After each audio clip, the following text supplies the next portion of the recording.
كنت فاكرة إن اليوم خلاص خلص، لكن فجأة سمعت حماتي بتقول قدام الكل من بكرة أم الخير هي اللي هتكون مسؤولة عن شغل البيت كله. ساعتها حسيت إن الدنيا اسودت في عيني، واللي حصل بعد كده عمري ما هنساه. استني في الحلقة الأخيرة وصدمة عمري ما. كابة كابة كابة.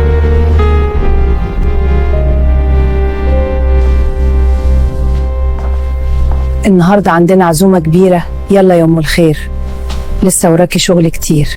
تاني يوم صحيت الساعة 5 الفجر، خلصت شقتي وفطرت عيالي ونزلت بسرعة أجهز العزومة.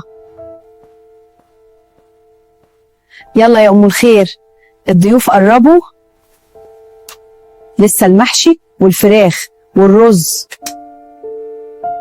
لقيت بنت حماتي قاعدة وسط الضيوف بتضحك، وأنا من الصبح واقفة على رجلي.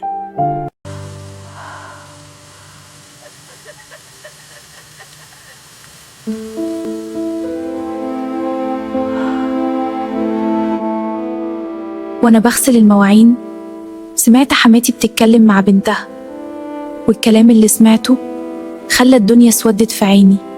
أخدت سلسلة أمي والخاتم بتاعها ورحت بعتهم، وربنا كرمني ب50,000 جنيه، وفتحت صفحة على الفيسبوك وسميتها تجهيز أم الخير للأكل البيتي، وقلت يا رب افتح لي باب رزق بالحلال. جهزت شقة أمي وعملت فيها مطبخ صغير، وبدأت شغلي في هدوء ومن غير ما أقول لجوزي ولا لأي حد. كنت عايزة أنجح الأول. جوزي: يا أم الخير، البيت مقلوب، في مواعين وطبخ كتير، يلا انزلي. عندك بنتك وانتي ربنا مديكي الصحة وإيدك ورجلك، اعملي شغل بيتك بنفسك. أنا فوقت لنفسي يا نوسي، بس بعد ما صحتي ضاعت عليكم. خلي ابنك يبعت ورقة الطلاق، أنا مش عايزة ابن أمه، خليته الأم. سامحيني،